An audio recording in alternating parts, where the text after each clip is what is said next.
Hello, this is Bill. Welcome to my cooking channel. I hope that everyone's ready for a nice, fun meal to make for your family or whoever you want. Make it for your neighbors so that way they can try it out first if they don't like it. So, I'm going to make some pork chops. So, when I was a kid, pork chops were about this thick and a big bone in them, and my mom fried them to death, and I kind of liked it. It was like, it was like eating chicken, you pick it up with your fingers and chew it all up. But as my taste evolved, I just kind of got away from it. I've had a couple recipes I've made over time, just kind of like to make do. I actually worked in a little convenience store cutting meat for a while, and so there was stuff, odds and ends that you would take home at the end of the night. I think pork chops are pretty common. Pork chops have really evolved. I got these, really cool like boneless pork chops and all this stuff. And in the beginning, I tried boneless, and I really like to bake them and stuff them. But I just want to get back to something really simple because that's what I'm trying to get my channel all about. So I'm going to tell you first off, I got my oven at 350, got a couple tablespoons of olive oil, nice and toasty in here. And I got some flour because we're going to dredge it first, okay? I think this is one of the keys I've learned.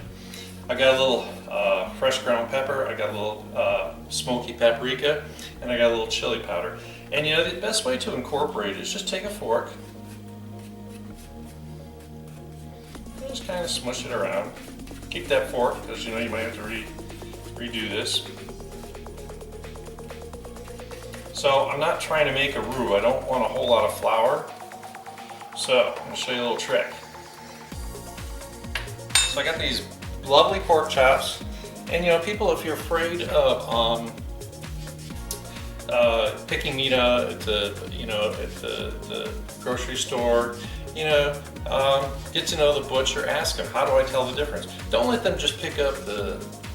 You ask for 2 pork chops, and they're gonna take the worst ones if you don't ask, because they save the good ones for the picky people. So be like, how do I tell what a good pork chop looks like? And if they look at you with a blank stare, it probably means they don't know anything about it. So how I'm gonna keep from getting a lot of flour on here is I'm gonna pat it dry with a paper towel. Now I just simply boom, boom. Oops. Okay, let's try that again. And I don't, like I said, I don't want a whole lot of flour, just enough. A little sizzle factor there. Love the sound. Number 2. So I'm going to do 3 pork chops, because there are going to be 3 of us for dinner tonight. I am a mathematician, right? Alright. And these are nice and meaty, they're good size. I was pretty happy. They know I'm the annoying one at the meat market, so they usually do a really good job of picking me out some good stuff. But that's, no matter where you get your stuff, don't hesitate to ask me. Don't hesitate to think they're pulling your leg if they tell you something that doesn't sound right. Because not everyone that works in the store knows everything. Okay.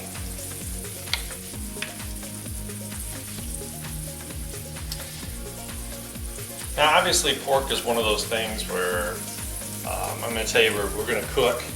We want to get that internal temperature up there.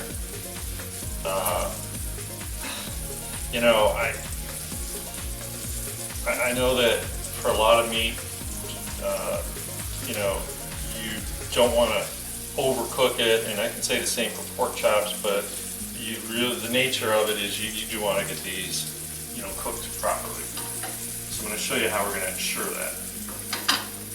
I didn't want to put a whole lot of oil in here, so I just want to make sure there's enough under the pork chop when I put it in there. Alright. So, wash pot never boils. So I'm going to let these things sit. Let me wash my hands real quick.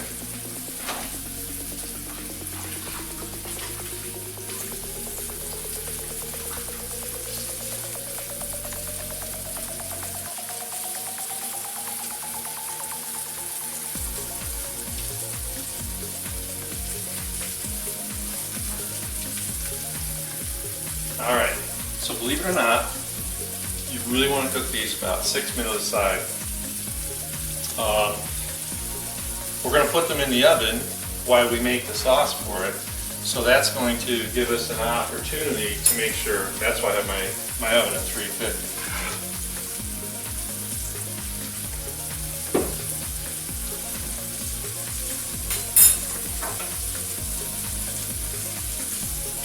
And I can't stand not touching food. You know, we're playing with it while I'm cooking, so it's really hard for me. But I'm gonna guess, just for sanity's sake, how about 3 minutes left?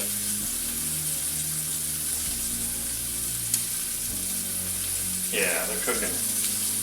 And I know you probably can't hear them real well, but I'm not. I mean, there's not like smoke and flames coming up, you know. But I've got a pretty decent heat. You know, I don't want to splatter all over the place, but there's definitely, these are cooking pretty hard.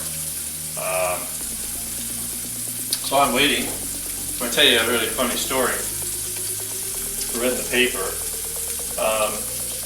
So let me backtrack a little bit. I am a respiratory therapist. I've been for a lot of years. And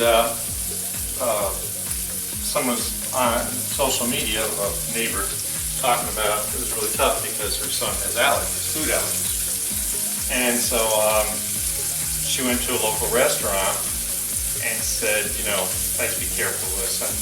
And so the server said to my neighbor, well, we fry things at a really high temperature, and that kills the bacteria which causes the food reaction, the allergy.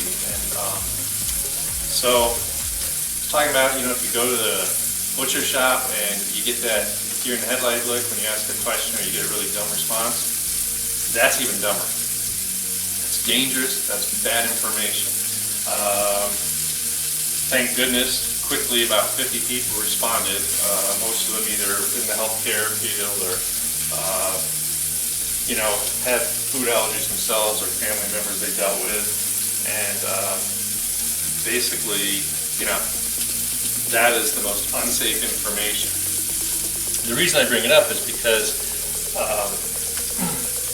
I know, you know, people get really freaked out about cooking sometimes and what they're watching.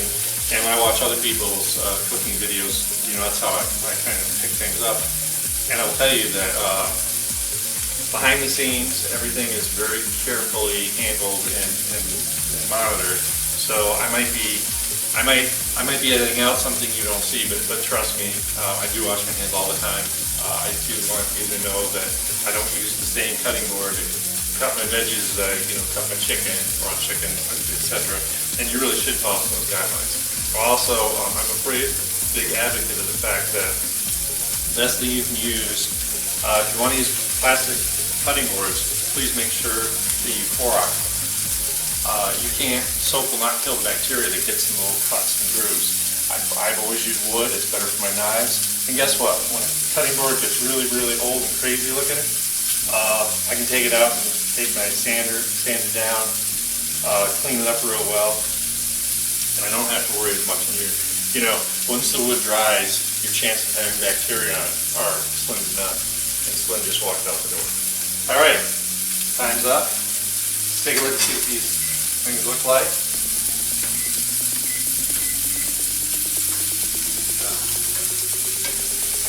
Really hoping. Oh yeah, isn't that beautiful? So I've got a nice color to it.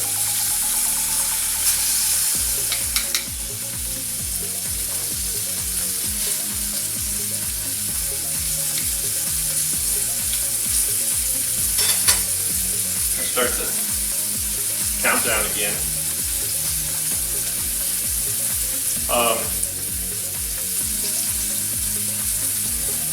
So, you know, obviously food handling, and if you obviously at home, you probably be more relaxed about how you handle food than in a restaurant, because you're only gonna make the family sick. And you know, if you had your in-laws over and you don't like them, that might be a way of getting rid of them. You know, one of the things I used to laugh at is we used to, place I worked at, we used to take ketchup bottles at the end of the night and you, what we call marry them, where you put the over each other so you refill the, well, and then they were in a cover, we didn't put them in the refrigerator. And ketchup actually starts to kind of volatile, you know, bubbles form. And there were a couple mornings I came into work and you'd see where bottles had like exploded, and one explodes and it takes out the one next to it. And we had glass in it, and you'd have a mess of ketchup that's blown all over the place. So everything I own, a date when I bought it, so not only do I know what the expiration date is by trying to keep things in an orderly fashion or rotating. If you watch my show, you've seen that I've used this can a whole lot. That's the other thing that I talked about a couple weeks ago is, you know, if you're really getting into cooking, it's worth buying a better pan. Of course, find it on sale.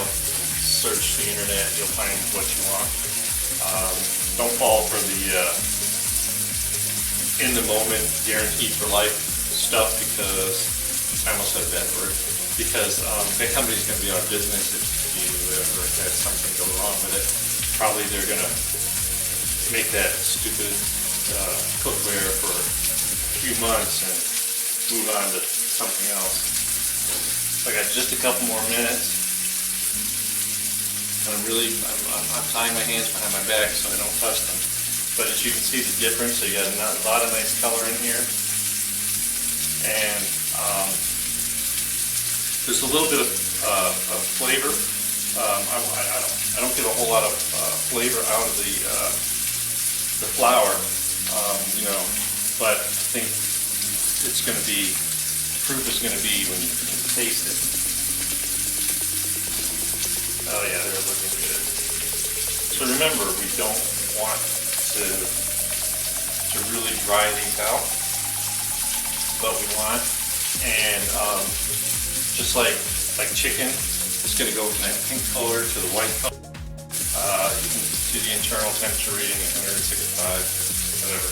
Make sure it's cooked if that's you so do. And I do have an instant read thermometer, I have a digital thermometer. I have all sorts, and I really only tend to use that when I'm doing like turkeys or big roast. Alright, just another minute on these. And I just think that if you're unsure about, you know, pork chops, and some of your family really loves them, this might be the answer.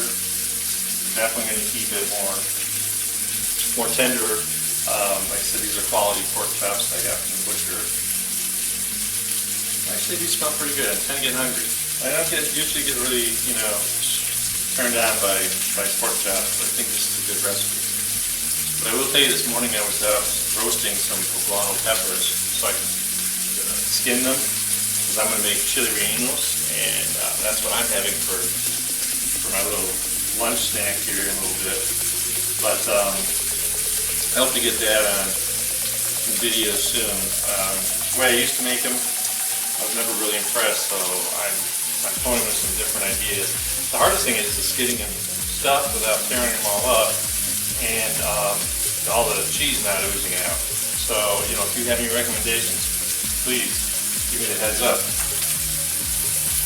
Count down about 30 seconds, so let me take a look.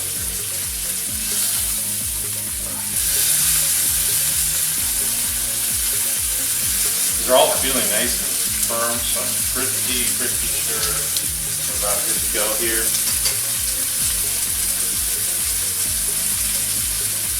And I'm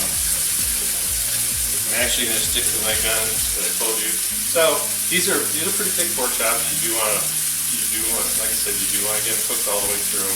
We're going to sit in the hot oven for a little bit, so that's going to help. But I think this is pretty exciting. All right, down to the last 10 seconds here. So I want to turn this down because I'm going to make the rest of this. Ooh, I almost lost it. Yeah, these are definitely good. These are beauties.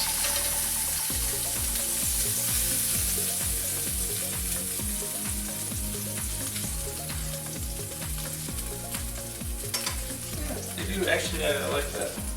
Alright, in the oven.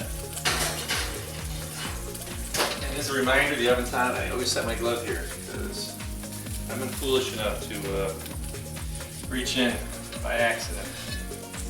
One of the things that I've done, it's really stupid, is I'll throw my pan in the oven to keep something warm, then I take the pan out with the glove, set it down, and 2 seconds later I reach around to dish it up.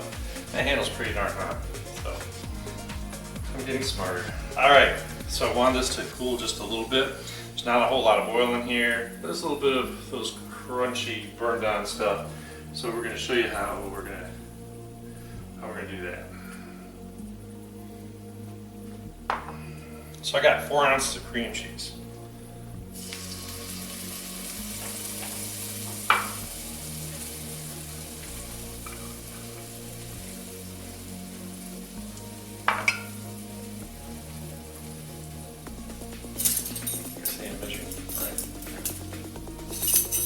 It's a little bit hot here. So what I'm going to do, I want to cook the cream cheese. I'm going to put half a cup of chicken stock in here to cool it down. I got this on low, so it'll shut up pretty quick. Pan just holds a lot of heat. Okay. So what we're going to do, we're going to get this nice, broken up. This is still pretty cool from the fridge. I didn't want it to get all weird. No, probably, sorry, I probably should have. So what I'm doing, I want to deglaze.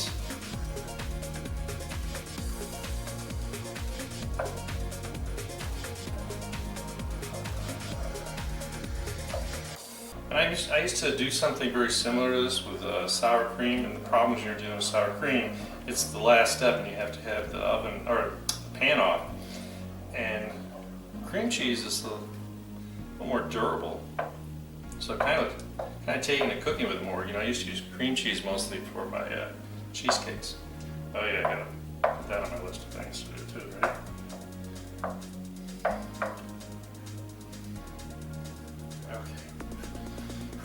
Back to temperature. I've deglazed the pan. You got all those nice little crunchy stuff up there.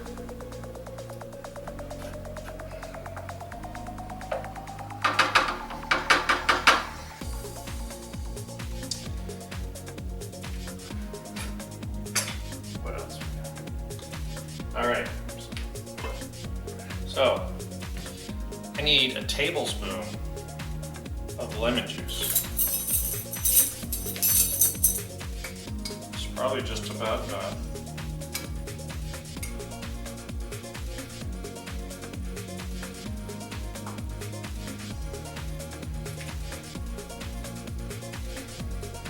And I need, and it's just got a little bit of a bubble to it. That's what I want. So this is balsamic vinegar. And if you're buying decent stuff, you can go a little crazy. It shouldn't taste overwhelming. It just have nice flavor. You know, these are decent. And I'm going to put 2 to 3 tablespoons in. I want to see how it turns out. So I need to start with 2. 1. 2.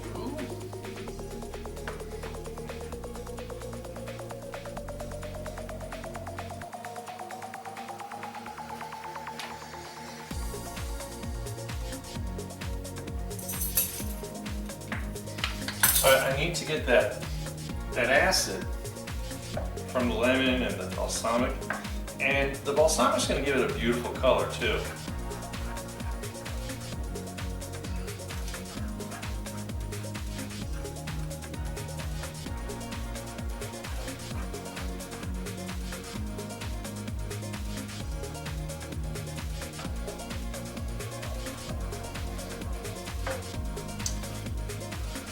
My mom used to, when she would have a turkey dinner, she'd use her old kitchen bouquet to put a lot of salt and color into her gravy. So it's pretty potent.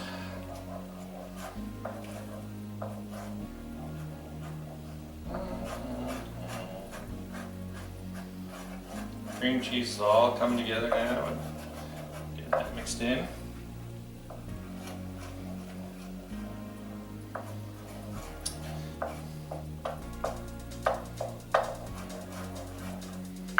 So this is kind of interesting. Like I said, I really started using it more. If you've seen, I use a bunch of cream cheese and other things.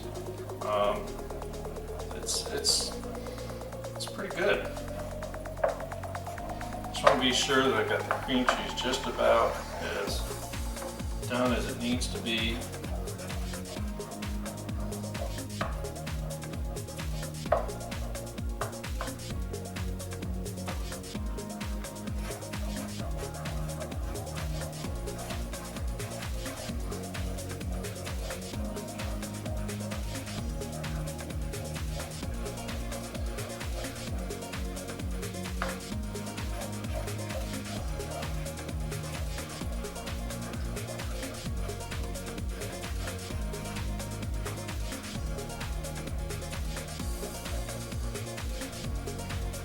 All right, now I need about half a cup of good decent Parmesan cheese. Quarter cup.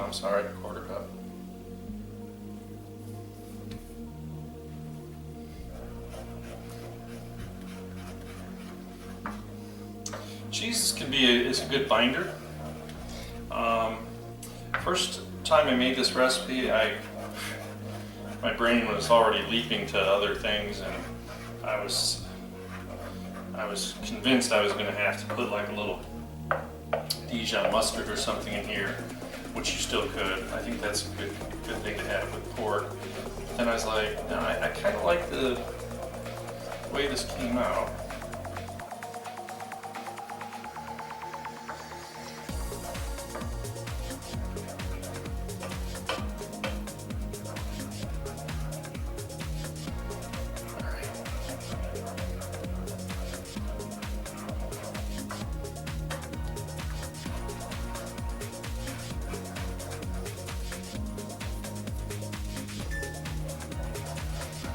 Alright, so I got everything well incorporated.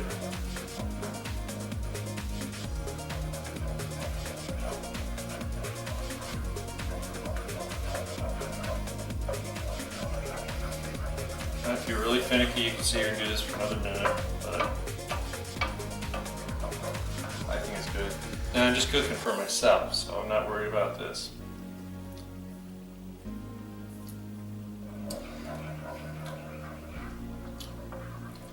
I have to say it's pretty darn good, but I need that third tablespoon. You can always add, you can't take away. Heard that from a friend actually yesterday.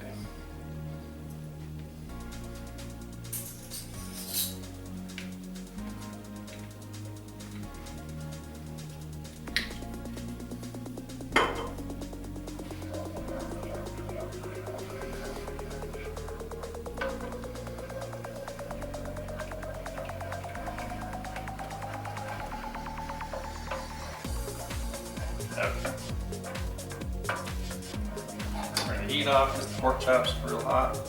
And this pan's going to stay pretty darn hot for a minute. Love the looks of it.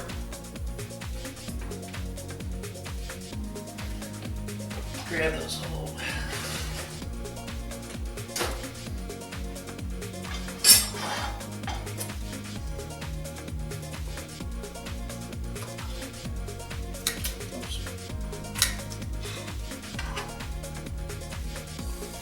get them in here.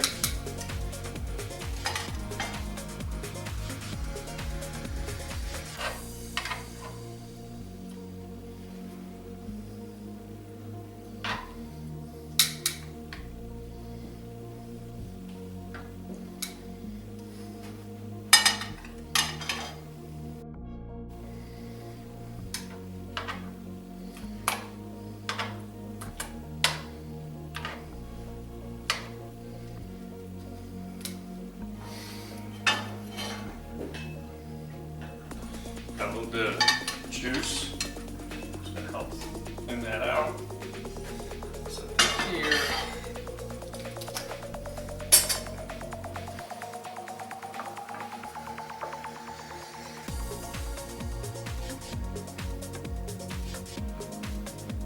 He's dressed up a little bit.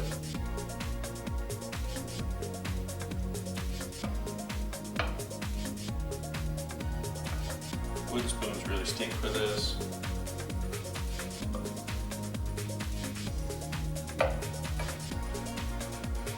All right, so what do I serve this with? I'm going to serve with rice because I got a little bit of a gravy here going on. What else I'm going to serve this with? This is a great opportunity to use something as simple as a salad. Maybe what I would do is one of my green bean recipes that's got either a little vinegar to kind of carry that through, or I've got a recipe with green beans and garlic and lime that would bring a lot to the table on this.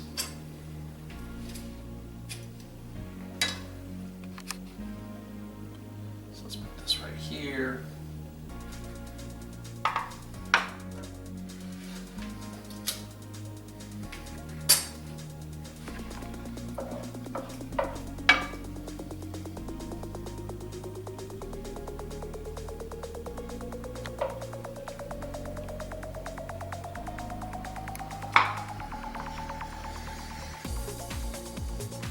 So I like saffron rice, so I always put a little saffron in my rice. You can see the threads of saffron. It's a real McCoy.